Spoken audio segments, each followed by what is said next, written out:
Hello అండి, welcome back to our channel. అందరూ ఎలా ఉన్నారు? బాగున్నారా? మీరందరూ కూడా బాగుండాలని నేను మనస్ఫూర్తిగా కోరుకుంటున్నాను. మీ అందరికీ కూడా చాలా బాగా ఉపయోగపడే బ్యూటిఫుల్ ఐడియాస్ అయితే ఈరోజు షేర్ చేస్తూ ఉన్నాను. సో ఎక్కడ స్కిప్ చేయకుండా చివరి దాకా చూడండి. అలాగే వీడియో నచ్చితే మాత్రం ప్లీజ్ లైక్ చేయండి. మీరు లైక్ చేయడం వల్ల ఇంకా చాలామందికి మన వీడియో సజెస్ట్ అవుతుందన్నమాట. ఎవరికైనా యూజ్ అవుతుంది అనుకుంటే తప్పకుండా షేర్ చేయండి. మన ఛానల్ని ఫస్ట్ టైం చూస్తున్నట్లయితే ప్లీజ్ సబ్స్క్రైబ్ చేసుకొని పక్కనే ఉన్న బెల్ సింబల్ యాక్టివేట్ చేసుకోండి. నేను పెట్టే వీడియోస్ మీకు నోటిఫికేషన్ రూపంలో వస్తాయి. ఇంకా వీడియోలోకి వెళ్తే ఇలాగా ఏదైనా కాటన్ క్లాత్ కానీ కర్చీఫ్ కానీ తీసుకొని దాంట్లోకి కొంచెము రైస్ తీసుకోండి, బియ్యం తీసుకోండి. ఆ బియ్యంలోకి ఒక కర్పూరం బిళ్ళనైతే ఇలాగా పౌడర్ చేసి వేసుకోండి. ఇది సూపర్గా వర్కౌట్ అవుతుంది. ఒకసారి ట్రై చేసి చూడండి. చాలామంది ఈ ప్రాబ్లం ఫేస్ చేస్తూ ఉంటారు కాబట్టి ఐడియా షేర్ చేస్తూ ఉన్నాను. కార్లో వెళ్ళేటప్పుడు ఎప్పుడైనా జర్నీస్ చేసేటప్పుడు కార్ స్మెల్ చాలామందికి పడదు. నాకైతే ఎన్నిసార్లు కార్లో తిరుగుతున్నా కూడా ఆ స్మెల్ పడదు. ఎందుకంటే దాంట్లో ఉండే సీటు రెగ్జిన్ స్మెల్ వస్తూ ఉంటుంది. కొంతమంది పర్ఫ్యూమ్స్ ఘాటుగా ఉండేవి స్ప్రే చేస్తూ ఉంటారు, పెడతా ఉంటారు కార్లలో. నాకైతే కార్ ఎక్కితే ఇంకప్పుడే కడుపులో దేవునేట్ అవుతూ ఉంటుంది అనమాట. తలనొప్పి స్టార్ట్ అయిపోతూ ఉంటుంది. అసలు జర్నీ చేస్తాను ఇంకాసేపట్లో అంటే ముందే నాకు తలనొప్పి వచ్చేస్తుంది. ఒక ఫోబియా లాగా అనమాట. అలాంటి వాళ్ళకి బెస్ట్ అంటే బెస్ట్ ఐడియా అనమాట. తప్పకుండా ఒక్కసారి ట్రై చేసి చూడండి. అలాంటి ప్రాబ్లం ఫేస్ చేసే వాళ్ళు ఉంటే కనుక చాలా రిలాక్స్గా ఉంటుంది. మనకి కర్పూరం స్మెల్ అయితే న్యాచురల్గా ఉండేది కాబట్టి మంచి స్మెల్ ఉంటుందన్నమాట. మీకు ఆ ఫీల్ తెలియదు అసలు. చూడండి, ఈసారి ట్రై చేసి తర్వాత కామెంట్ పెట్టండి. ఇంకా నెక్స్ట్ వచ్చేసి ఫ్రిడ్జ్లో మామూలుగా మనం అదొకటి ఇదొకటి అన్నీ కూడా పెట్టేస్తూ ఉంటాము. అవేంటంటే కొన్ని బ్యాడ్ స్మెల్ వస్తూ ఉంటాయి అనమాట. 2-3 రోజులు అలాగే ఉండిచ్చామంటే ఏవైనా మల్లెపూలు లాంటివి పెట్టినా కూడా ఫ్రిడ్జ్ అంతా స్మెల్ పట్టేస్తుంది అనమాట. ఇంకా అలాంటి వాసన రాకుండా ఉండాలంటే అప్పుడప్పుడు ఇలాగా ఒక హాఫ్ నిమ్మకాయని కట్ చేసుకొని ఆ పీస్ని ఇలా ఓపెన్గా, ఫుల్ నిమ్మకాయ కాదు, కట్ చేసిన నిమ్మకాయని ఇలాగ ఓపెన్గా పెట్టేసి నైట్ పెట్టేసి మార్నింగ్ తీసి బయటపడేసేయండి.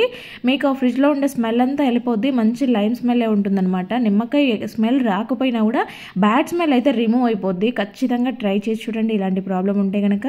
నెక్స్ట్ వచ్చేసి ఈ టిప్ ఆల్రెడీ నేను ఇంతకుముందు చెప్పాను. కాకపోతే చాలామంది ఏంటంటే ఆ వీడియోకి కామెంట్ పెడుతున్నారనమాట. అది సరిగా కనపడలేదు, మాకు కొంచెం దగ్గరగా చూపెట్టండి. ఎందుకంటే ఇది చాలామందికి అవసరమైన టిప్ కాబట్టి, చాలామంది సేఫ్గా ఉంచుకునే దానికి అవసరమయ్యే టిప్ కాబట్టి ఇంకొకసారి చూపెట్టండి, కొంచెం క్లోజ్గా పెట్టండి అని చెప్తున్నారనమాట. దానికోసం మళ్ళీ షేర్ చేస్తూ ఉన్నాను. ఇలాగా గోల్డ్ చైన్స్ వేసుకున్నప్పుడు, పిల్లలకి వేసినప్పుడు మనం కొంచెం భయపడతా ఉంటాము. వాళ్ళకి వేయాలన్నా కూడా భయం వేస్తూ ఉంటుంది, పోగొట్టుకుంటారేమో అనేసి. కొంతమంది పిల్లలు ఏంటంటే సరదాగా తీసేస్తూ ఉంటారు కూడా, మెల్లో నుంచి తీసేస్తారు. వాళ్ళకి రెగ్యులర్గా వేసే అలవాటు లేకపోవడం వల్ల ఆ గోల్డ్ విలువ వాళ్ళకి తెలియదు కాబట్టి, పిల్లలు కాబట్టి వాళ్ళు తీసేస్తూ ఉంటారు కూడా. అలా వాళ్ళు తీయకుండా ఉండాలన్నా, అది ఈజీగా ఊడి రాకుండా ఉండాలన్నా ఇలాగా రోల్డ్ గోల్డ్ కమ్మలకు వచ్చేవి దిమ్మలు అంటే బ్యాక్ సైడ్ పుషింగ్స్ ఉంటాయి కదా, సో దాన్ని తీసుకొని దీనికి పెట్టానమాట. మీరు వీడియోలో చూస్తే క్లియర్గా అర్థమై ఉంటుంది. సో అలా కాకుండా రెగ్యులర్గా వేసుకునే చైన్స్ ఉంటాయి అనమాట. అంటే కంటిన్యూగా వేసుకునేవి ఉంటాయి. అవి కూడా కొక్కి కొంచెం లూజ్ ఉన్నా కూడా భయం వేస్తూ ఉంటుంది, ఊడిపోతుంది. ఊరికే చూసుకోవాల్సి వస్తూ ఉంటుంది. ఆడవాళ్ళు అయితే హెయిర్కి తగులుకొని ఊడి రావచ్చు. ఇలాగ చూసుకునే ప్రాబ్లం లేకుండా ఉండాలంటే ఇలాగ టేప్ తీసుకొని అక్కడ ఆ హుక్ దగ్గర వేసేసి ఇలాగ పెట్టేసేయండి. అప్పుడు కూడా మీకు నీట్గా ఉంటుంది, సేఫ్గా ఉంటుంది అనమాట. ఈ 2 రకాల్లో మీకు ఏది నచ్చితే అది యూజ్ చేసుకోండి. ఇంకా నెక్స్ట్ వచ్చేసి ఇలాగా టేప్ వేసుకోవాలన్నప్పుడు, ఏదైనా ప్యాకింగ్ చేయాలన్నప్పుడు చాలా ఇబ్బంది అవుతుంటుంది. ఇది ఎక్కడుందో కనుక్కోవడం చాలా కష్టమైపోతూ ఉంటుంది. మనము ఇలాగా చేస్తున్నప్పుడు అది రాకపోవడం అటుంచి మొత్తం పాడైతూ ఉంటుంది కూడా. మనం ఇలా తీస్తున్నప్పుడు క్రాస్గా వెళ్ళిపోయి అదంతా వేస్ట్ అవుతూ ఉంటుంది అనమాట. చాలా ప్రాబ్లం అవుతూ ఉంటుంది ఊరికే దాన్ని ఇలాగా చెక్ చేసి తీసుకోవాలంటే. ఈసారి మీరు ఎప్పుడైనా యూజ్ చేసినప్పుడు ఏం చేస్తారంటే ఇలాగ క్లోజ్ చేసే ముందు కొంచెం దాన్ని ఇలాగా ఫోల్డ్ చేసి క్లోజ్ చేసేయండి. అప్పుడు ఏంటంటే మీకు తీసుకోవడం మళ్ళీ ఎన్ని రోజులకు తీసినా కూడా ఈజీగా తీసేసుకుంటారు మీరు. ఇంకా మీరు ప్యాకింగ్ చేసేటప్పుడు కూడా ఇలా తీసుకోవడం పెట్టుకోవడం చాలా సింపుల్గా పని అయిపోతుంది అనమాట మీకు. ఈసారి ఇలాగా ట్రై చేసి చూడండి. ఇంకా నెక్స్ట్ వచ్చేసి మిక్సీ జార్లు అయితే కొద్దిగా ఎక్కువ రోజులు వాడిన తర్వాత రబ్బర్లు ఏవైనా కట్ అయిపోవడము, విరిగిపోవడము, పాడైపోవడం లాంటివి జరుగుతూ ఉంటాయి. అలాంటప్పుడు మనకు ఎమర్జెన్సీగా కావాలి అంటే కనుక ఇలాగా కొంచెం లావుగా ఉన్న రబ్బర్ని తీసుకొని వేసుకొని యూజ్ చేసుకోవచ్చు. రబ్బర్ లావుగా ఉండేది మాత్రమే చెప్తున్నాను చూడండి, మరీ సన్నగా ఉండేది వేసుకోవద్దు. లేదంటే కనుక ఇలాగా మనం హెయిర్కి వేసుకునే రబ్బర్ బ్యాండ్స్ ఉంటాయి కదా, అది యూజ్ చేసిన బ్యాండ్ కాకుండా కొత్త బ్యాండ్స్ ఏవైనా ఉంటే కూడా మీరు అప్పటికప్పుడు వేసుకోవచ్చు. పర్మనెంట్గా ఉంచుకోమని కాదు, ఎమర్జెన్సీగా మనకు అప్పుడప్పుడు మిక్సీ వేసుకోవాలి అనుకున్నప్పుడు ఇలా ట్రై చేసి చూడండి. ఇంకా నెక్స్ట్ వచ్చేసి ఇలాగా ఒక గిన్నెలోకి అయితే కొంచెం కొబ్బరి నూనెని తీసుకోండి. దాంట్లోకి కొంచెం వాటర్ని వేసుకోండి. వాటరు కొబ్బరి నూనె రెండింటిని కూడా బాగా ఇలాగా మిక్స్ చేస్తే మీకు క్రీమ్ లాగా వస్తుంది అనమాట. ఇక్కడ మీరు అబ్జర్వ్ చేయండి, బౌల్లో మంచిగా వైట్ కలర్ క్రీమ్ లాగా వచ్చేసింది కదా. చిన్నపిల్లలకు కానీ పెద్దవాళ్ళకి కానీ బాడీ హీట్ అయినప్పుడు ఇలా నెయిల్స్ దగ్గర పగలడము, కాళ్ళు పగలడము, అరికాళ్ళలో మంటలు, అరిచేతులలో మంటలు రావడము, చర్మం అంతా కూడా పొక్కుల్లాగా లేవడం లాంటివి జరుగుతుంటాయి. చిన్నపిల్లలకి కూడా బాడీ హీట్ అయినప్పుడు వాళ్ళకి బాగా డిస్టర్బెన్స్గా ఉంటారు. అలాంటప్పుడు ఏంటంటే వాళ్ళకి బాడీ అంతా కూడా ఇలాగ చేసిన దాన్ని మంచిగా మసాజ్ చేసుకోండి. పెద్దవాళ్ళైనా సరే అరికాళ్ళలో మంటలు వస్తూ ఉంటాయి కదా, ఇలా కాళ్ళ దగ్గర వేళ్ళ దగ్గర పగుళ్ళు వచ్చి ఎడ్జెస్ పగిలిపోయి బ్లడ్ వస్తూ ఉంటుంది. నాకైతే చాలా బాడీ హీట్ అయిపోయినప్పుడల్లా ఇలాగా బ్లడ్ వస్తూ ఉంటుంది అనమాట. గోర్ల దగ్గర చాలా ఇబ్బంది అనిపిస్తుంటుంది నడుస్తున్నప్పుడు. అలాంటప్పుడు ఏంటంటే ఇలాగ రాసుకున్నారని అంటే, మీరు మంచిగా మసాజ్ చేసుకున్నారంటే మీకు 1 డేలోనే రిలీఫ్ వచ్చేస్తుంది అనమాట. పిల్లలకైనా కూడా మంచిగా బాడీ అంతా కూడా మసాజ్ చేశారంటే నీట్గా ఉంటుంది. కొంతమంది చేతులకి మొత్తం స్కిన్ అంతా లేసినట్టు పొట్టుగా అయిపోతూ ఉంటుంది అనమాట. అది కూడా బాడీ హీట్ అవ్వడం వల్లనే జరుగుతూ ఉంటుంది. ఇలా మంచిగా కొబ్బరి నూనె వాటర్ కలిపి మిక్స్ చేసేసుకొని బాగా అప్లై చేసుకొని మసాజ్ చేసినట్టు చేసుకుంటే బాడీ అంతా కూడా కూల్ అయిపోతుంది. ఇలా స్కిన్ అంతా కూడా స్మూత్గా ఉంటుంది అనమాట. అలాంటి పగుళ్ళు అవేమీ లేకుండా నీట్గా ఉంటాయి. ఈసారి ఎప్పుడైనా మీకు అలాగా అనిపించితే కనుక ఖచ్చితంగా ఇలాగ ట్రై చేసి చూడండి. నెక్స్ట్ వచ్చేసి ఒక గిన్నెలోకి అయితే కొంచెం పెరుగును తీసుకున్నాను. ఎంత కావాలనేది చూసి తీసుకోండి. ఫస్ట్ అయితే కొంచెం ట్రై చేసి చూడండి. మీకు ఇది వర్కౌట్ అయిపోయింది అని అంటేనే కనుక నెక్స్ట్ ట్రై చేయండి, లేదంటే స్కిప్ చేసేయండి. ముందు కొంచెం ట్రయల్గా కొద్దిగా వేసుకొని చూడండి. దీంట్లోకి ఏంటంటే నేను కొద్దిగా ఈనో వేసాను, జస్ట్ చిటికెడు ఈనో వేసాను, ఎక్కువ వేసుకోవద్దు. పెరుగు ఈనో కలిపి బాగా మిక్స్ చేసేసుకొని, ఈ సీజన్లో ఏంటంటే డాండ్రఫ్ ఎక్కువగా స్ప్రెడ్ అవుతూ ఉంటుంది. కొంతమంది హెవీగా ఫీల్ అవుతూ ఉంటారు. పొట్టుగా జుట్టంతా కూడా తెల్లగా కనిపిస్తా, మొహం మీద రాలుతూ ఉంటుంది, భుజం మీద రాలుతూ ఉంటుంది. ఫేస్ పైన రాలిందంటే మొత్తం పింపుల్స్ అయిపోతూ ఉంటాయి. స్కిన్ అంతా కూడా రఫ్గా అయిపోయి గలీజ్గా కనిపిస్తుంది అనమాట. ఇంకోటి ఆ డాండ్రఫ్ ఎక్కువ ఉండడం వల్ల ఇచ్చింగ్ వస్తూ ఉంటుంది. ఆ దురదకి ఊరికే తల్లో గీక్కోలేక చేస్తూ ఉంటారు. అలాంటి డాండ్రఫ్ ఉంది అనుకునే వాళ్ళు ఖచ్చితంగా ట్రై చేసి చూడండి. జస్ట్ కొంచెం మాత్రమే వేసుకోండి ఈనోని. మీరు ఒక్కసారి ఒక స్పూన్ పెరుగులో కొద్దిగా ఈనో వేసుకొని ట్రై చేసి చూడండి. మీకు డాండ్రఫ్తో కొద్దిగా రిలీఫ్గా ఉంది అనిపిస్తే నెక్స్ట్ ట్రై చేయండి. వీక్లీ వన్స్ ట్రై చేయండి ఇది వర్కౌట్ అయితే కనుక. చాలామంది ఇలాగ మట్టి దీపాల్లో దీపాలు పెట్టుకుంటూ ఉంటారు. గుమ్మం దగ్గర కానీ తులసమ్మ దగ్గర కానీ ఇలాగ మట్టి ప్రమిదలలో దీపం పెడతా ఉంటారు కదా. సో ఏంటంటే ఆయిల్ అంతా లీక్ అయిపోయి కిందంతా ఫ్లోర్ అంతా కూడా ఆయిల్ జిడ్డు పట్టేస్తూ ఉంటుంది. ఎక్కువ రెగ్యులర్గా పెట్టే వాళ్ళైతే కింద గలీజ్గా అయిపోతూ ఉంటుంది అనమాట. ఈ దీపాలు కూడా ముట్టుకుంటే మొత్తం జిడ్డుగా ఉంటాయి. అలా అవ్వకుండా ఉండాలంటే ఇలాగ మీరు వాడని నెయిల్ పాలిష్ ఉంటుంది కదా, అంటే కొత్తగా తెచ్చుకున్న నెయిల్ పాలిష్ ఒకటి పక్కన పెట్టుకొని ఇలా యూజ్ చేసుకోండి. ఇలాగా దీపాలకి కింద మంచిగా నెయిల్ పాలిష్ అప్లై చేశారు అంటే, లేదంటే మీ దగ్గర ఏదైనా కలర్ అవైలబుల్ ఉన్న పెయింట్ ఉంటుంది కదా, పెయింట్ అవైలబుల్ ఉన్నా కూడా మీరు పెయింట్ అయినా వేసుకోవచ్చు. ఇలా చేసుకున్నారనంటే మీకు ఆయిల్ లీక్ అయ్యే ఛాన్సెస్ ఉండవు అనమాట. ఎన్ని రోజులున్నా నీట్గా ఉంటాయి, చూడడానికి కూడా అందంగా ఉంటాయి. నెక్స్ట్ వచ్చేసి ఇంకా ఈ సీజన్లో ఏంటంటే బయట తిరిగే వాళ్ళైతే ఇంకా ఈ ప్రాబ్లం ఎక్కువగా ఫేస్ చేస్తూ ఉంటారు. మామూలుగా చలిగాలి తగిలిందంటే ఫేస్ అంతా కూడా ఒక రకంగా అయిపోతూ ఉంటుంది. ఆ చలికి ఈ మొత్తం స్కిన్ అంతా కూడా నల్లగా అయిపోతుంది అనమాట. పెదవులు అయితే ఇంకా చెప్పనక్కర్లేదు. కొంతమంది పెదవులు చాలా నల్లగా అయిపోతూ ఉంటాయి, గాలి తగిలి పగిలినట్టు అయిపోయి రఫ్గా అయిపోతూ ఉంటాయి. అలాంటి వాళ్ళకి ఏంటంటే నెయ్యి అనేది బెస్ట్ సొల్యూషన్ అనమాట. ఇది పాతకాలం నుంచి వస్తుంది, ఇప్పుడు కొత్తగా కనిపెట్టింది ఏం కాదు. నెయ్యిని రెగ్యులర్గా అప్లై చేసుకుంటే లిప్స్ మనకి ఆటోమేటిక్గా మంచి కలర్లోకి వస్తాయి, న్యాచురల్గా గ్లో ఉంటాయి. మీకు ఈ చలికి పగలకుండా ఉంటాయి, మంచిగా న్యాచురల్గా రెడ్ కలర్లో కూడా వస్తాయి అనమాట. 2 రకాలుగా యూజ్ అవుతాయి. ఒక 10 రోజులు కంటిన్యూగా పెట్టుకొని చూడండి, మీ పెదవుల కలర్ మీరే నమ్మలేరు, అంత బాగుంటాయి. ఇంకా నెక్స్ట్ వచ్చేసి ఇలాగ ఒక గిన్నెని తీసుకొని స్టవ్ మీద పెట్టేసుకొని 1 గ్లాస్ వాటర్ వేసుకోండి. గ్లాస్ అంటే ఫుల్గా వేసుకోవాల్సిన అవసరం లేదు, మీరు ఎంత తాగలుగుతారో చూసి వేసుకోండి. దాంట్లోకి అయితే ఒక 2 ఇలాచీలని బాగా నలగొట్టేసి ఇలాగా వేసానమాట. ఇప్పుడు ఇలాగ వాటర్ మంచిగా బాయిల్డ్ అయిన తర్వాత దీన్ని స్టవ్ ఆఫ్ చేసేసి మీరు ఫిల్టర్ చేసుకోండి. ఇది చాలా మంచి రిజల్ట్స్ ఇస్తాయి, ఖచ్చితంగా ట్రై చేసి చూడండి. దేనికోసం అంటే కనుక గురక పెట్టే సమస్య ఎక్కువగా ఈ రోజులలో చాలా మందికి ఉంటానే ఉంది. ఇదేంటంటే గురక పెట్టే వాళ్ళకి ఈ ప్రాబ్లం తెలియదు, పక్కన ఉండే వాళ్ళకి తెలుస్తుంది. ఎందుకంటే డిస్టర్బ్ అవుతూ ఉంటారు కదా నిద్రపోయేటప్పుడు. కాబట్టి గురక సమస్య ఎక్కువగా ఉంది అనుకునే వాళ్ళు డైలీ పరగడుపున ఇలాగా గోరువెచ్చగా కంటే కొంచెం ఎక్కువగా తాగలిగితే ఇంకా బెటర్ అనమాట. కొంచెం వేడిగానే తీసుకోవాలి. దీనివల్ల ఏంటంటే మీకు అసిడిటీ సమస్యలు కూడా అన్నీ పోతాయి. పరగడుపున మీకు సమస్య ఎక్కువగా ఉంటే నైట్ పడుకునే ముందు కూడా 1 గ్లాస్ తాగి పడుకోండి, చాలా మంచి రిజల్ట్స్ ఉంటాయి. ఇంకా నెక్స్ట్ వచ్చేసి ఇలాగా స్టవ్ మీద చూడండి చాలా హార్డ్గా పట్టేసాయి అనమాట ఈ మరకలు అనేవి. ఇలా నేను గోరుతో గీకినా కూడా కదలనంత హార్డ్గా అయిపోయాయి అనమాట. అంటే చాలా రోజుల నుంచి ఆయిల్ జిడ్డు పడిపోయింది అనమాట.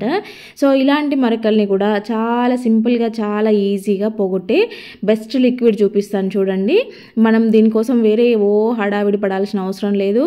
స్టవ్ పాడు కాకుండా నీట్గా మళ్ళీ కొత్తగా తలతల మెరిసేలాగా ఉండాలని అంటే ఈ చిన్న చిన్న ట్రిక్ యూజ్ చేయండి. మనము ఫ్లోర్ క్లీనింగ్ చేసుకునే లిక్విడ్ ఉంటుంది కదా లైజాల్ని జస్ట్ ఫ్యూ డ్రాప్స్ వేయండి. తర్వాత విమ్ లిక్విడ్ ఒక 3-4 డ్రాప్స్ వేసేసి ఈ రెండింటిని మంచిగా ఇలాగ కలిపేసి, నేను ఇక్కడ స్క్రబ్బర్ తీసుకున్నాను, స్టీల్ స్క్రబ్బర్ తీసుకున్నాను, నార్మల్ది అది 2 తీసుకున్నాను. సో ఇలాగా ఫస్ట్ అయితే ఈ లిక్విడ్ దాని చుట్టూ ఇలాగా స్ప్రెడ్ చేసేయండి. ఫస్ట్ కొంచెం ఇలాగా స్ప్రెడ్ చేసేసి తర్వాత మీరు కొద్దిగా హార్డ్గా స్టీల్ స్క్రబ్బర్తో రుద్దేసేయండి. మామూలుగా స్టీల్ స్క్రబ్బర్తో రుద్దినా కూడా పోతాయి కదా అని అనుకుంటారు. ఒకసారి అట్లా ట్రై చేసి చూడండి, ఇట్లా ట్రై చేసి చూడండి, రిజల్ట్స్ మీకే తెలుస్తాయి. ఎందుకంటే ఈ లైజాల్ అనేది క్లీనింగ్ పర్పస్లో చాలా ఎంత యూజ్ అవుతుంది అనేది మీ అందరికీ కూడా తెలిసే ఉంటుంది. ఇలాంటి మొండి మరకలు ఏవైనా ఉంటే కనుక చాలా సింపుల్గా పోతాయి. స్టవ్ మంచి స్మెల్తో ఉంటుంది, అలాగే మరకలు కూడా ఈజీగా పోతాయి అన్నమాట, తొందరగా పోతాయి. నార్మల్గా అయితే ఇంత తొందరగా వదలవు. ఇది షైనీగా కూడా కనపడుతుంది అనమాట. మనకి పాతగా ఎక్కువగా ఇలాగ రుద్దడం వల్ల పాతగా అవుతూ ఉంటాయి కదా, అలా అవ్వకుండా డల్గా అవ్వకుండా ఉంటుంది అనమాట ఇలాగ లైజాల్ వేయడం వల్ల. విమ్ లిక్విడ్ ఏంటంటే ఇంకా జిడ్డు ఏదన్నా కూడా ఉంటే నీట్గా పోతుంది కదా. సో ఈ రెండింటి కాంబినేషన్తో ఇలాగ చేసుకుంటే చాలా సింపుల్గా చాలా ఈజీగా పని అయిపోతుంది. కాసేపట్లోనే మనమైతే స్టవ్ని ఎంత మొండి మరకలుగా ఉన్న స్టవ్ అయినా కూడా ఈజీగా తీసేసుకోవచ్చు అనమాట. ఇక్కడ నేనైతే ఎటువంటి వాటర్ వేసి హడావిడి చేయట్లేదు చూడండి. జస్ట్ తడి క్లాత్తో ఒకసారి తుడిచేస్తున్నాను. తర్వాత నీట్గా ఇలా తుడుచుకున్న తర్వాత పొడి క్లాత్ తీసుకొని కూడా ఒకసారి తుడుచుకున్నారనంటే మీకు స్టవ్ అనేది మంచిగా నీట్గా కొత్తగా కనిపిస్తుంది అనమాట. ఇలాగా ఈజీ ప్రాసెస్ మనము ట్రై చేయడం వల్ల ఏంటంటే మనకి టైం సేవ్ అవుతుంది, పని తక్కువ అయిపోతుంది, నీట్గా అయిపోతుంది. ఈ లైజాల్ అనేది మంచి స్మెల్ కూడా ఉంటుంది కాబట్టి మనకి ఇక్కడ స్టవ్ దగ్గర జిడ్డు వాసన లేదంటే ఏదైనా నీచు వాసన లాంటిది కూడా రాకుండా ఉంటుంది. వాటర్ వేసి కడగం కాబట్టి ఒక్కొక్కసారి నీచు వాసన లాగా వస్తుంది. ఇలాగా క్లీన్ చేయడం వల్ల ఏంటంటే అలాంటి స్మెల్ ఏది లేకుండా మంచిగా నీట్గా ఉంటుంది. చూడండి అసలు ఎంత బాగా వచ్చాయో, ముందుకి ఇప్పటికీ డిఫరెన్స్ మీరే గమనించవచ్చు. మామూలుగా ఆ స్క్రూస్ దగ్గర అదంతా పట్టుకునేంత ఊరిక హీట్ అయినప్పుడల్లా గట్టిగా అయిపోతుంది కాబట్టి అంత ఈజీగా రాదు. ఇలా చేస్తే నీట్గా వచ్చేస్తుంది. ఇంకా నెక్స్ట్ వచ్చేసి చిన్నపిల్లలకి కానీ ఆడవాళ్ళకి కానీ చాలా బాగా ఉపయోగపడేది లడ్డు అనమాట. ఇది మీ అందరికీ కూడా తెలిసే ఉంటుంది. నువ్వుల లడ్డుని మనం ఇంట్లో 1 కేజీ చేసుకున్నామనంటే చాలా రోజులు వస్తాయన్నమాట. రోజు ఒక్క లడ్డు తింటే సరిపోతుంది. ఆడవాళ్ళు మంత్లీ చాలా ప్రాబ్లం ఫేస్ చేస్తూ ఉంటారు కదా. సో వీళ్ళు డైలీ 1 లడ్డు తిన్నారు అంటే కనుక మీకు చాలా ఎనర్జీగా ఉంటారు, యాక్టివ్గా ఉంటారు. కాళ్ళు గుంజే ప్రాబ్లం చాలా మందికి చూస్తూ ఉంటాము. నైట్ పడుకునేటప్పుడు ఇబ్బంది పడుతూ ఆ బామ్ ఈ బామ్ రాసుకుంటూ ఉంటాం కదా. సో అలాంటి ప్రాబ్లం రాకుండా ఉండాలంటే డైలీ 1 లడ్డు తింటే చాలా మంచిది. చాలా సింపుల్గా చేసుకునే ప్రాసెస్. నువ్వుల లడ్డు అంటే పెద్ద హడావిడి ఏమి ఉండదు. జస్ట్ నువ్వులు, బెల్లము, ఫ్లేవర్ కోసం కొంచెం ఇలాచీలు ఉంటే సరిపోతుంది అనమాట. ఆల్రెడీ నేను మన ఛానల్లో అప్లోడ్ చేశాను, ఎవరికైనా కావాలంటే ఒకసారి చూడండి. ఇంకా స్విచ్ బోర్డులో అయితే మామూలుగా మనం జిడ్డు చేతులతోనో, పిల్లలైతే ఏదైనా ముట్టుకొని మట్టి చేతులతో అలాగే పెడతా ఉంటారు కదా. సో బాగా గలీజ్గా అయిపోతూ ఉంటాయి. వైట్ స్విచ్ బోర్డులు ఉన్నప్పుడు అవి ఏంటంటే ఎక్కువ రోజులు వాడితే ఎల్లో ఇష్యూగా వస్తూ ఉంటాయి అనమాట. మనం నీట్గా క్లీన్ చేస్తే పైన మరకలిపోతాయి కానీ బోర్డు ఎల్లో కలర్లోకి చేంజ్ అవుతూ ఉంటుంది. అలా ఎన్ని రోజులున్నా ఎల్లో కలర్కి చేంజ్ అవ్వకుండా స్విచ్ బోర్డు ఎప్పటికీ కూడా తెల్లగా ఉండాలి, మంచిగా తలతల మెరుస్తూ ఉండాలి అంటే కనుక ఈ చిన్న ట్రిక్తో క్లీన్ చేసుకుంటూ ఉండండి. మీరు క్లీన్ చేసిన ప్రతిసారి సింపుల్గా మీకు ఆ మరకలన్నీ పోవడంతో పాటు స్విచ్ బోర్డ్ అనేది ఎప్పటికీ నీట్గా ఉంటుంది అనమాట, ఎప్పటికీ కొత్తగా కనిపిస్తూ ఉంటుంది అనమాట. మనం హ్యాండ్ వాష్ అయితే ప్రతి ఒక్కరి ఇంట్లో అవైలబుల్ ఉంటుంది కదా. హ్యాండ్ వాష్తో ఒక కాటన్ క్లాత్ పైన వేసుకొని ఇలాగా నీట్గా చేసుకోండి. మీకు స్విచ్ బోర్డ్ ఎప్పటికీ తెల్లగా ఉంటుంది, ఆ జిడ్డంతా పోతుంది. ఎలాంటి హార్డ్గా పట్టేసిన మరకలైనా కూడా ఈజీగా రిమూవ్ అయిపోతాయి. మంచి స్మెల్ కూడా ఉంటుంది హ్యాండ్ వాష్తో క్లీన్ చేసినప్పుడు. నెక్స్ట్ వచ్చేసి ఇక్కడ చూడండి వాష్ బేషన్ అయితే ఎలా అయిందో. మా యాక్చువల్గా సాల్ట్ వాటర్ అనమాట. సో వాటర్ పడిన మరకలు కూడా పైన నిలిచిపోయాయి అంటే అవి కూడా తెల్లగా అయిపోతాయి అనమాట. సో ఎన్నిసార్లు క్లీన్ చేసుకున్నా కూడా ఇలాగే అవుతూ ఉంటాయి. సో కొద్దిగా ఎక్కువ రోజులు మనం క్లీన్ చేయకుండా పెట్టినా కూడా మరకలు ఎక్కువగా పడకుండా ఉండాలని అంటే ఈ చిన్న ట్రిక్ అనమాట. మా నార్మల్గా క్లీన్ చేసేదానికన్నా అప్పుడప్పుడు ఇలాగా క్లీన్ చేసుకున్నామంటే కొద్దిగా ఎక్కువ రోజులు నీట్గా కనిపిస్తూ ఉంటుంది. మనం ఎక్కువగా దీన్ని రుద్ది కడగాల్సిన అవసరం కూడా ఉండదనమాట. ఇలా లిక్విడ్ ఉంటుంది కదా లైజాల్ వేసేసి ఒక 5 minutes వదిలేసి తర్వాత స్క్రబ్బర్ తీసుకొని జస్ట్ పైన మీరు రుద్దుకున్నారంటే సరిపోతుంది. అప్పటికే అదంతా హార్డ్గా ఉండేటివంతా కూడా పోయి ఉంటాయి అనమాట. ఆ సాల్ట్ మరకలు అవంతా కూడా పోతాయి. మీరు అబ్జర్వ్ చేయొచ్చు, ముందు మీకు చూపించాను కదా. ఇప్పుడు ఒకసారి ఇలాగా స్క్రబ్బింగ్ చేసి వాటర్ వేసేసి చూపిస్తాను చూడండి. ముందుకి ఇప్పటికీ డిఫరెన్స్. ఈజీగా పనులు అయిపోయే చిన్న టిప్స్ అనమాట. ఇలా చిన్న చిన్న టిప్స్తో మీరు ఇల్లుని నీట్గా పెట్టుకున్నారు అంటే మీరు ఎక్కువ శ్రమ పడాల్సిన అవసరం ఉండదు, ఎక్కువ టైం తీసుకోవాల్సిన అవసరం ఉండదు, అలసిపోయి హైరామా పడాల్సిన అవసరం ఉండదు అనమాట. ఈజీగా మన పనులన్నీ చేసేసుకోవచ్చు. చూసారు కదా ఎంత నీట్గా వచ్చేసిందో, ముందుకు ఇప్పటికి డిఫరెన్స్ గమనించండి. ఇంకా నెక్స్ట్ వచ్చేసి ఇలాగా రోలు తీసుకోండి. దాంట్లోకి అయితే కొన్ని లవంగాలని ఒక 2-3 కర్పూరం బిళ్ళల్ని వేసేసి మంచిగా పౌడర్ చేసేసుకోవాలి. వీటన్నింటినీ కూడా ఇలాగ దంచుకుంటే సరిపోద్ది అనమాట. తర్వాత ఒక టిష్యూని అయితే తీసుకుంటున్నాను. ఇక్కడ ఒక టిష్యూనే నేను 4 పీసులుగా చేస్తూ ఉన్నాను చూడండి. ఎందుకంటే ఇది సింగిల్ లేయర్తో కావాలి మనకి, డబల్గా మనం ఫోల్డ్ చేసుకోవద్దు అనమాట. దీని స్మెల్ ఎక్కువగా రావాలి అని అంటే ఇది సింగిల్ లేయర్తో ఉండాలి. ఇంకా కావాలంటే మీరు ఏదైనా పల్చటి కాటన్ క్లాత్ ఉంటుంది కదా, సో అలాంటి క్లాత్ పెట్టుకుంటే ఇంకా బెటర్ అనమాట. సో ఇలాగా నేను 4 ప్రిపేర్ చేసుకుంటున్నాను. మీరు ఎన్ని కావాలో చూసుకొని చేసుకోండి. ఇలాగా చేసేసుకొని పౌడర్ని కూడా అన్నిట్లలో వేసేసుకొని ఫోల్డ్ చేసుకోవాలన్నమాట. ఇక్కడ నేను చూపిస్తున్నాను చూడండి. మనం దంచుకున్న పౌడర్ అనేది ఇలా సింగిల్ లేయర్లో కనపడేలాగా ఉండాలన్నమాట. అలా ఉన్నప్పుడు మాత్రమే దీని నుంచి మనకి ఆ స్మెల్ అనేది బయటికి తెలుస్తూ ఉంటుంది. ఇలాగా అన్నిటినీ రెడీ చేసుకొని ఇలా గట్టిగా ప్రెస్ చేశారంటే మనం దారము కానీ రబ్బర్ బ్యాండ్ కానీ కట్టాల్సిన అవసరమే ఉండదు. టిష్యూకి మంచిగా ఈజీగా ప్రెస్ అయిపోతుంది అనమాట. బట్టలు ఉంటాయి కదా, బట్టల కబోర్డ్లలో కానీ బీరువాలో కానీ బొద్దింకలు ఇక్కడ కూడా చిన్న చిన్నవి తిరుగుతూ ఉంటాయి. బూజు పురుగులు అయితే మనము 2-3 కొద్ది రోజులు ఓపెన్ చేయకుండా ఉన్నామంటే కార్నర్స్లో అంతా కూడా బూజు పురుగులు కనిపిస్తూ ఉంటాయి కదా. ఈ కర్పూరం స్మెల్, లవంగాల స్మెల్ కొంచెం ఘాటుగా ఉంటుంది కాబట్టి అలా బూజు పురుగులు పట్టకుండా ఉంటాయి. ఇంకోటి ఆ చిన్న చిన్న బొద్దింకలు తిరిగేటివి కూడా రావన్నమాట. బట్టలు ఎప్పుడు కూడా మంచి స్మెల్తో ఉంటాయి. ఇలా పెట్టుకోవడం వల్ల మనకి ఎప్పుడైనా ఆన్ సీజన్లలో అంటే వానలు పడేటప్పుడు చలి ఎక్కువగా ఉన్నప్పుడు కొంచెం ముఖవాసన లాగా వస్తూ ఉంటాయి కదా, అలాంటి స్మెల్ రాకుండా ఉంటాయి. బూజు పురుగులు అయితే అస్సలు కనపడవు అనమాట. మనం కబోర్డ్ కానీ బీరువా కానీ వేసుకున్నప్పుడు ఆ స్మెల్ అంతా లోపలే ఉండిపోతుంది కాబట్టి బల్లుళ్ళు లాంటివి కూడా రాకుండా ఉంటాయి. ఇంకా నెక్స్ట్ వచ్చేసి ఇలాగా ఒక గ్లాస్లోకి అయితే వాటర్ తీసుకొని దాంట్లోకి జస్ట్ కొంచెం షాంపూని వేశాను. ఇప్పుడు ఆ షాంపూ అంతా వాటర్లో కలిసేలాగా బాగా ఇలాగా మిక్స్ చేసేసుకోండి. మీరు ఇది ఒకసారి ప్రిపేర్ చేసి పెట్టుకున్నారని అంటే మీకు చాలా రోజులు వస్తుంది అనమాట. ఇలాగా ఏదైనా స్ప్రే బాటిల్లోకి వేసుకోండి. నా దగ్గర చిన్నది ఉంది కాబట్టి దీంట్లోకి వేసేసాను. ఇలాగా బాటిల్లోకి వేసుకున్న దాన్ని మనం మామూలుగా వంట చేసేటప్పుడు ఇలాగా స్టవ్ పైన అంతా కూడా చిట్లుతూ ఉంటాయి అనమాట. ఆయిల్ మరకలు కానీ బ్యాక్ సైడ్ టైల్స్ మీద కూడా కూర చేసేటప్పుడు చిట్లుతూ ఉంటాయి, అన్నం పొంగు పడుతూ ఉంటుంది, అవుతూ ఉంటాయి కదా. సో మనం అవన్నీ పడినాయి అనేసి అలాగే ఇప్పుడు స్టవ్ ఎవరు కడుగుతారులే అని వదిలేస్తాము. అవి చాలా హార్డ్గా అయిపోయి మళ్ళీ మనకి పెద్ద ప్రాబ్లం అవుతూ ఉంటుంది. అలాగే 2-3 రోజులు వదిలేసామంటే ఎక్కువ మరకలు కనిపిస్తూ ఉంటాయి. అలా అవ్వకుండా మీరు మళ్ళీ వాటర్ పోసి కడగాల్సిన పని లేకుండా కొంచెం ఈ షాంపూ వాటర్ని స్ప్రే చేసేసి క్లాత్ తీసుకొని ఊరికే తుడుచుకుంటే సరిపోతుంది. మీకు ఆయిల్ జిడ్డంతా పోతుంది, ఆ కూర మరకలు అవన్నీ పోతాయి, మంచి స్మెల్ కూడా ఉంటుంది అనమాట. బ్యాక్ సైడ్ టైల్స్ అయినా లేదంటే కింద కౌంటర్ టాప్ అయినా కూడా ఏదైనా పడతా ఉంటాయి కదా, మరకలు అవుతూ ఉంటాయి కదా, వాటర్ పోసి మనము గిన్నెలు వాటర్ వేస్ట్ చేసుకోవాల్సిన అవసరమే లేకుండా కొంచెం ఇలాగా షాంపూ వాటర్తో తుడుచుకున్నాము, స్ప్రే చేసి తుడుచుకుంటే సరిపోతుంది. మీకు నీట్గా ఉంటుందన్నమాట. మీరు వాటర్ పోసి కడిగినంత నీట్గా క్లీన్గా వచ్చేస్తే ఒకసారి అబ్జర్వ్ చేయండి. వంట అంతా అయిపోయాక ఇలాగా చేసుకున్నారనంటే మళ్ళీ నీట్గా కడిగి పెట్టుకున్నారా అన్నట్టుగా కనిపిస్తుంది. ఇంకోటి ఏంటంటే ఇలాగ చేసుకున్న లిక్విడ్లోకి ఒక కర్పూరం బిళ్ళను కూడా వేసుకొని పెట్టుకొని రోజు నైట్ మీరు పడుకునే ముందు ఒకసారి ఇలాగా మొత్తం స్ప్రే చేసేసి తుడుచుకొని పెట్టుకున్నారనంటే ఈ దరిదాపుల్లో మీకు కాక్రోజులు కనపడకుండా ఉంటాయి అన్నమాట. బొద్దింకలు ఎక్కువగా తిరగకుండా ఉంటాయి ఆ కర్పూరం స్మెల్కి. ఇలా ప్రిపేర్ చేసి పెట్టుకోండి లిక్విడ్ని. ఇంకా నెక్స్ట్ వచ్చేసి ఇలాగా తాబేలును అయితే చాలామంది ఇళ్ళలో పెట్టుకుంటూ ఉంటారు కదా. సో తాబేలును పెట్టుకుంటారు కానీ కొన్ని చిన్న చిన్న టిప్స్ చేశారంటే మీకు మంచి లక్ష్మీదేవి అనుగ్రహంతో పాటు ఆయురారోగ్యాలతో ఉంటారు. తాబేలు కింద ఎప్పుడు కూడా వాటర్ ఉండేలాగా చూసుకోండి. ఎప్పుడు డ్రైగా ఉండొద్దు, కంపల్సరీ వాటర్ ఉండాలి. అప్పుడప్పుడు ఆ వాటర్ని చేంజ్ చేస్తూ ఉండండి, అలాగే దుమ్ము పట్టి ఉండకుండా. ఇంకా మీరు రెగ్యులర్గా చేంజ్ చేసుకోగలిగితే ఇంకా మంచిదనమాట. ఈశాన్య మూలలో పెట్టుకోండి. ఇది ఏంటంటే తాబేలు మొహం మన ఇంట్లోకి వస్తున్నట్టుగా ఉండాలి. అంటే తాబేలు బయట నుంచి మన ఇంట్లోకి వస్తే ఎలా ఉంటుందో అలాగా పెట్టుకోవాలన్నమాట. ఉత్తరం వైపులో పెట్టుకున్నా కూడా మీకు అంత మంచి జరుగుతుంది.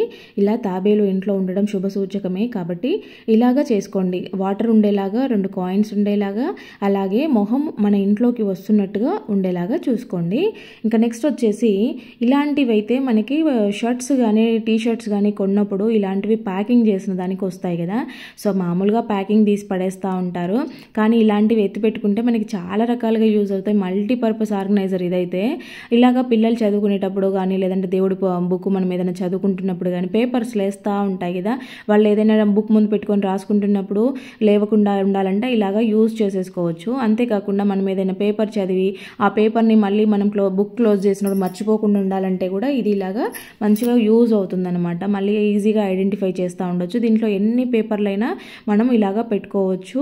ఇంకోటి ఏంటంటే దీన్ని మనము బీరువాలో కానీ కబోర్డ్స్లో కానీ ఈ బ్యాక్ సైడ్ డబల్ టేప్ వేసేసి గోడకి కానీ అక్కడ ఎక్కడైనా అంటించుకున్నామంటే చిన్న చిన్న చైన్స్ లేదంటే కీస్ ఎక్స్ట్రాగా ఉండే కీస్ లాంటివి ఏవైనా హ్యాంగ్ చేసుకునేటివి ఉంటాయి కదా, అలాంటివి మంచిగా హ్యాంగ్ చేసుకోవచ్చు అనమాట. దీనికి ఇలాంటివి కొన్ని ఎక్కువ ఉన్నాయంటే కనుక ఒక బాక్స్లో వేసి పెట్టేసుకున్నారంటే మీకు బట్టల క్లిప్ల లాగా కూడా యూజ్ అవుతాయి అన్నమాట. బయట మనం మంచిగా బట్టలు ఆరేసుకున్నప్పుడు కూడా వీటిని పెట్టేసుకుంటూ ఉండొచ్చు.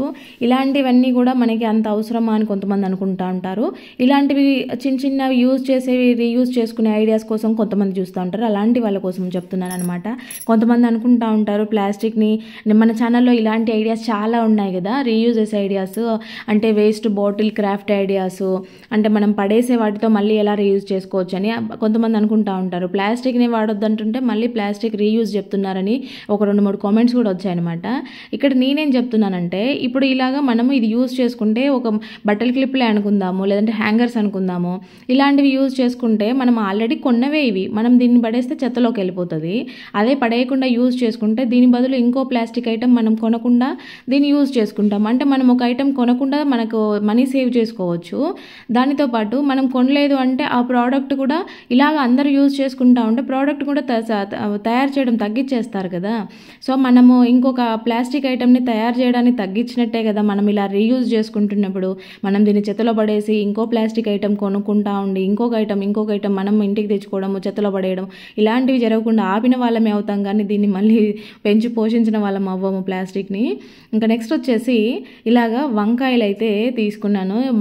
చాలామందికి వంకాయ పచ్చడి ఎలా చేయాలనేది కొంతమందికి అంటే కొత్తగా వంటలు నేర్చుకునే వాళ్ళకి ఐడియా ఉండదు. ఇది సూపర్ టేస్ట్గా ఉంటుంది కాబట్టి ఈసారి ఎప్పుడైనా ట్రై చేసి చూడండి. దాని రిజల్ట్స్ మీరు మళ్ళీ కామెంట్ పెడతారు నాకు, అంత సూపర్గా ఉంటుంది. ఇది పాతకాలం అమ్మమ్మల బామ్మల కాలం నాటి పచ్చడి అనమాట.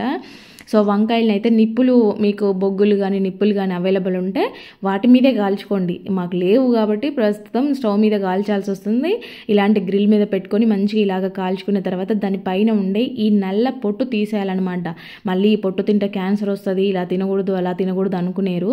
ఆ పైన పొట్టును మనం తీసేస్తాము, అదేం తినము, ఆ నల్లగా అయిపోయింది. ఇలా నీట్గా ఒలుచుకున్న తర్వాత చూడండి ఇక్కడ వంకాయలు చింతపండు వెల్లుల్లి అలాగే ఉల్లిగడ్డలు ఎండుమిరపకాయలతో చేస్తున్నాను అనమాట నేను ఈరోజు పచ్చడి.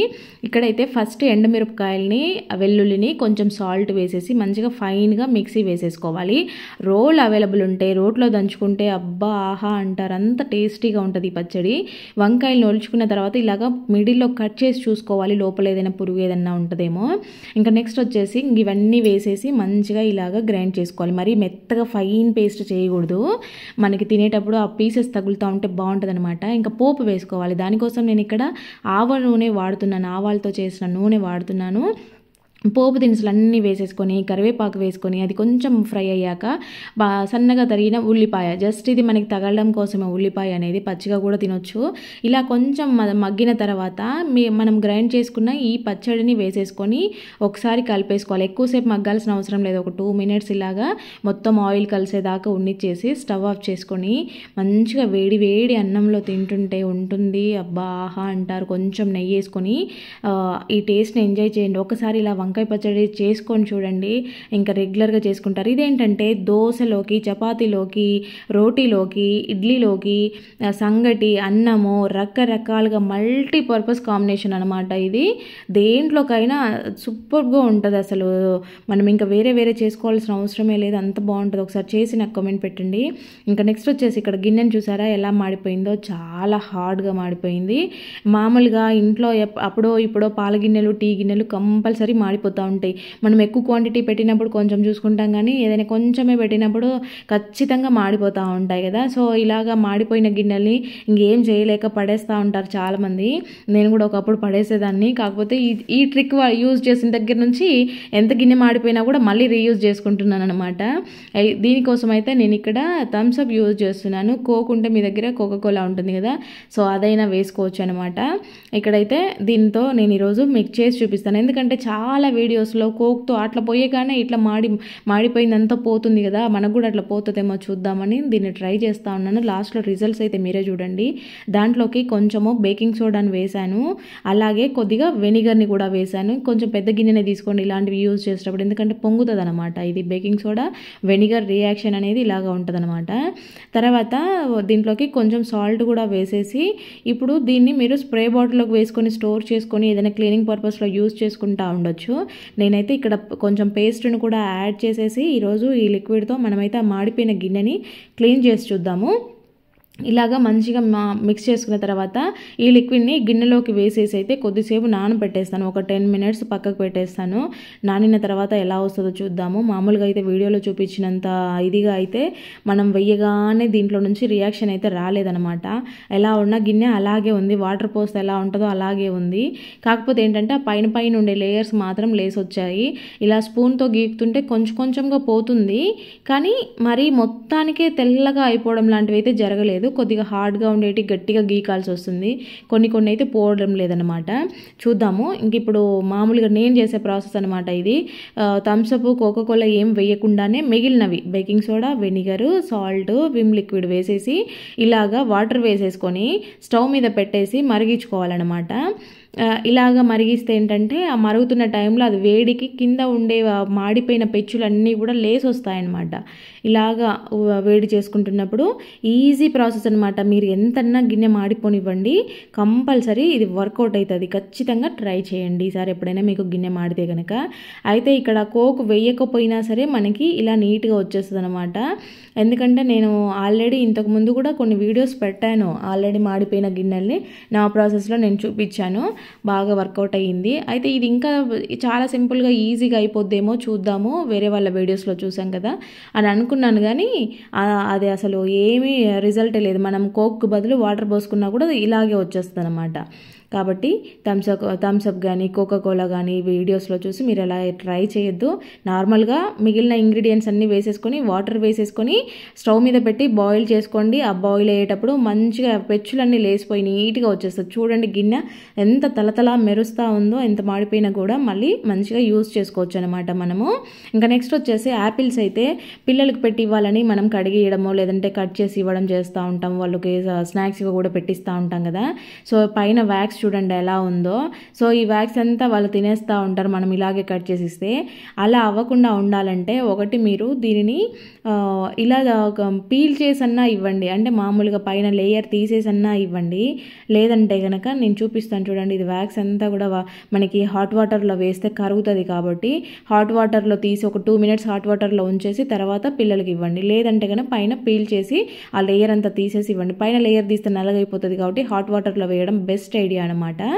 ఇంక ఇలా ట్రై చేయండి. ఇంకా నెక్స్ట్ వచ్చేసి గాజులు అయితే మనము వేసుకుంటాం. కొంచెం రెగ్యులర్గా యూజ్ చేసే గాజులు ఏంటంటే పెద్ద సైజు వేసుకుంటే ఊరికే పగిలిపోతాయని చిన్న సైజు తెచ్చి వేసుకుంటూ ఉంటాం. కానీ అవి తీసేటప్పుడు వేసుకునేటప్పుడు చాలా ఇబ్బంది అయి పగిలిపోతూ ఉంటాయి. మనం ఏదైనా మ్యాచింగ్ గాజులు వేసుకుంటా ఉన్నా కూడా అవి పగిలిపోయాయంటే మ్యాచింగ్ మిస్ అవుతూ ఉంటుంది కదా. అవ్వకుండా ఈజీగా ఉండాలంటే ఇలాగా కవర్ ఉంటుంది కదా, కవర్ని చేతికి తొడిగిచ్చేసుకొని గాజులు ఇలాగా కవర్ని లాగారంటే కవర్తో పాటు గాజులు సింపుల్గా వచ్చేస్తాయి. అదే మనం చేతితో ఎంత లాగినా రావు, పగిలిపోతాయి.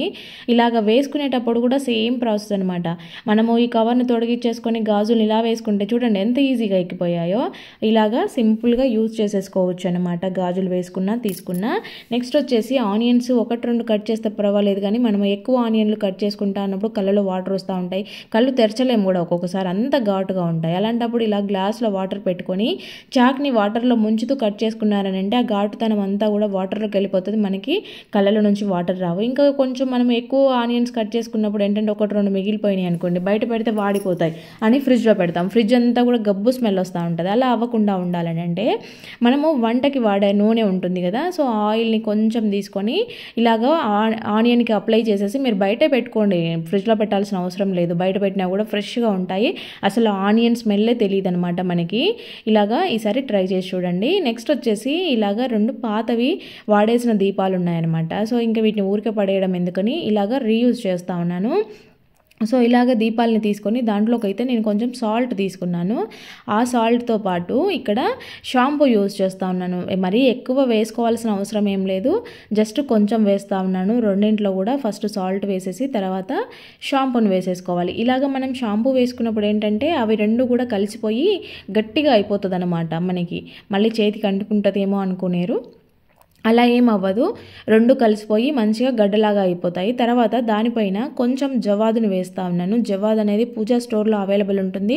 ఇది 20 రూపీస్ బాటిల్ నుంచి స్టార్ట్ అవుతుందన్నమాట ప్రైస్. మంచి స్మెల్ ఉంటుంది అనమాట. న్యాచురల్గానే రూమ్ అంతా కూడా ఫ్రెష్నెస్ వస్తుంది. ఇలాగా మనము అక్కడొకటి రూమ్లలో పెట్టుకున్నాము అని అంటే మనకి రూమ్ ఫ్రెషనర్లతో పని లేదు, మంచి స్మెల్ ఉంటుంది. దీని నుంచి స్మెల్ రావట్లేదు అని అనిపించినప్పుడు మనం ఇవి మళ్ళీ సాల్ట్ మార్చేసుకొని మళ్ళీ సేమ్ యాజ్ డేస్ పెట్టుకుంటే సరిపోద్ది అనమాట. ఇలాగా రూమ్లలో సాల్ట్ పెట్టుకోవడం మన ఇంట్లో ఏదైనా నెగిటివిటీ ఉన్నా కూడా తీసేస్తుంది. వాస్తుపరంగా కూడా మనము సాల్ట్ పెట్టుకోవడం మంచిది అని చెప్తూ ఉంటారు. కాబట్టి ఇలాగా పడేసే ప్రమిదలో పడేసే బదులు ఇలా రీయూజ్ చేసుకోవచ్చు అనమాట. ఫ్రెండ్స్, మరి వీడియో చూసారు కదా, వీడియో నచ్చితే మాత్రం ప్లీజ్ లైక్ చేయండి. అలాగే ఇందులో ఏ టిప్ మీకు బాగా నచ్చిందో కామెంట్ పెట్టడం మాత్రం అస్సలు మర్చిపోవద్దండి. ఫస్ట్ టైం చూస్తున్నట్లయితే ప్లీజ్ సబ్స్క్రైబ్ చేసుకోండి. Thank you.